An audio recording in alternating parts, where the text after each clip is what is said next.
Bonjour les amis et bienvenue sur ma chaîne. Alors j'enregistre cette vidéo. Les manifestations ont déjà commencé dans certaines régions du Cameroun suite à la publication de la victoire provisoire de Paul Biya avec, je pense, 53,63 et Issa Chiroma a eu 35. On n'est pas surpris, on avait annoncé ça depuis le 5 avril. Il est hors de question de penser que le régime RDPC, ce sont des gens qui n'ont jamais travaillé dans leur vie et ils sont prêts à mettre leur vie en jeu pour garder le pouvoir. Donc, est-ce que le peuple est aussi prêt à mettre sa vie pour les chasser? Telle est la question qu'on s'est toujours posée. Et apparemment, certains vaillants courageux Camerounais ont décidé de se lever dans les villes de Yaoundé et de Garoua. Et Yaoundé, c'est ce qui est le plus important parce que c'est où le chef bandit vit. Avec le menu frottin. Donc, si Yaoundé est capable de mobiliser au moins 500 000 personnes, Biya tombera dans quelques jours. Pour l'instant, il n'y a pas une forte mobilisation, mais il faut féliciter les courageux qu'ils sont. Et on dit qu'il y a les gaz lacrymogènes. J'espère que le peuple camerounais ne fera pas marche arrière. Et il y a eu une réunion qui s'est tenue il y a quelques jours à Itoudi, où à Tangandi, en tout cas les hauts gradés du gouvernement ont déjà fait partie de leur famille du pays.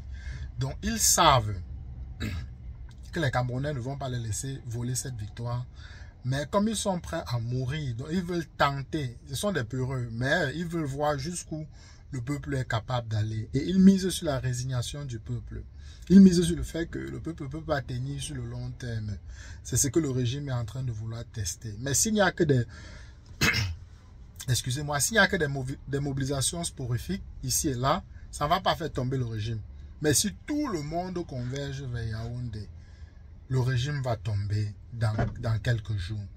Et pendant la réunion qu'il y a eu à Itoudi, Grégoire Ouna, Jacques le fameux Dormeux, tous ces gens-là, ils ont déjà fait partie de leurs femmes et enfants hors du pays. Donc, et pendant cette réunion, Tangandi a proposé au gouvernement que s'il y a les manifestations, il faudra qu'il tire sur environ 20 ou 30 personnes et que le peuple allait se disperser et ça devait dissuader le peuple. Mais c'est quelque chose que Tangandi, je ne sais pas s'il a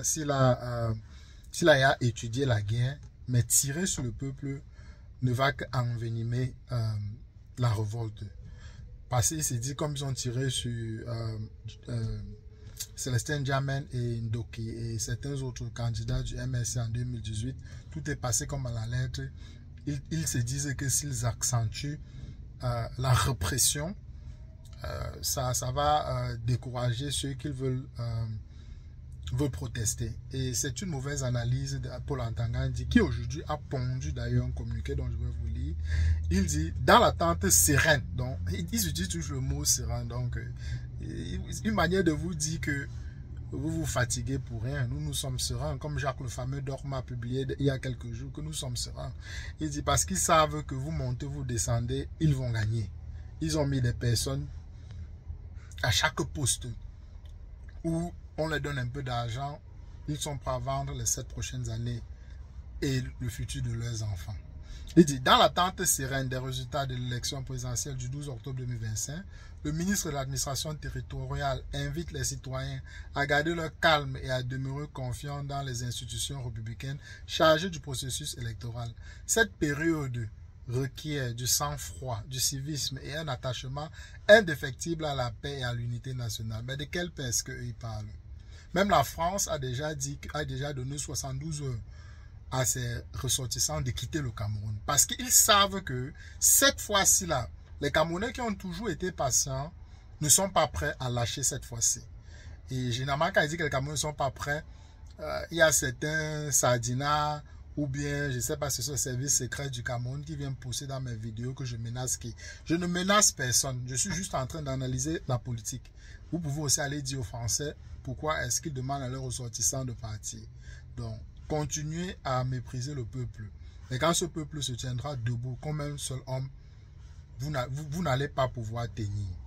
Il dit, cependant, le gouvernement observe avec préoccupation la montée d'actes de provocation et de désordre entretenus par certains fraudeurs, par certains fauteurs de troubles, manipulés par des instigateurs dissimulés à l'intérieur du pays, probablement Issa Chiroma et d'autres personnes, et des agitateurs opérant depuis l'étranger, donc probablement Valsero, Zumento, ainsi de suite.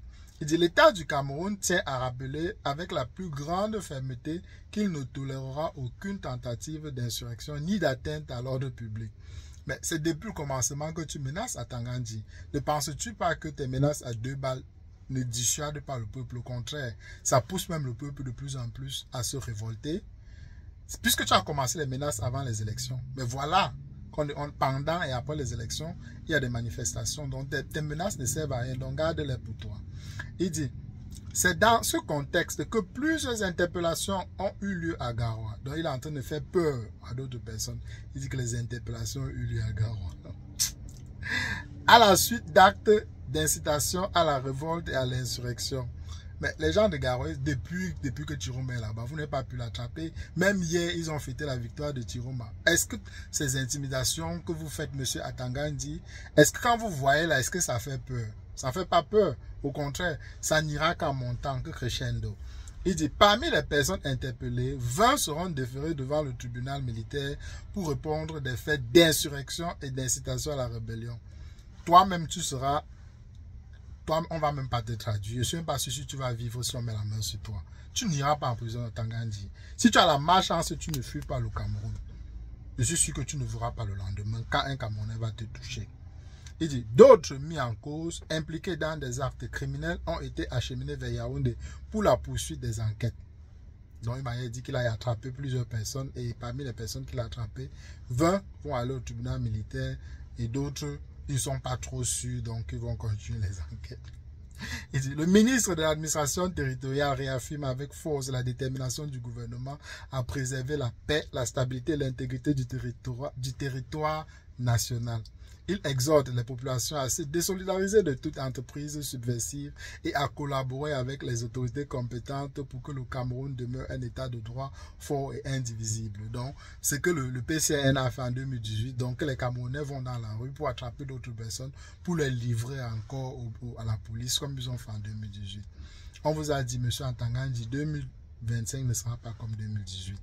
Le Camerounais qui tentera de faire ça sera ciblé, il sera célèbre sur les réseaux sociaux, il sera ciblé et lui et sa famille paieront.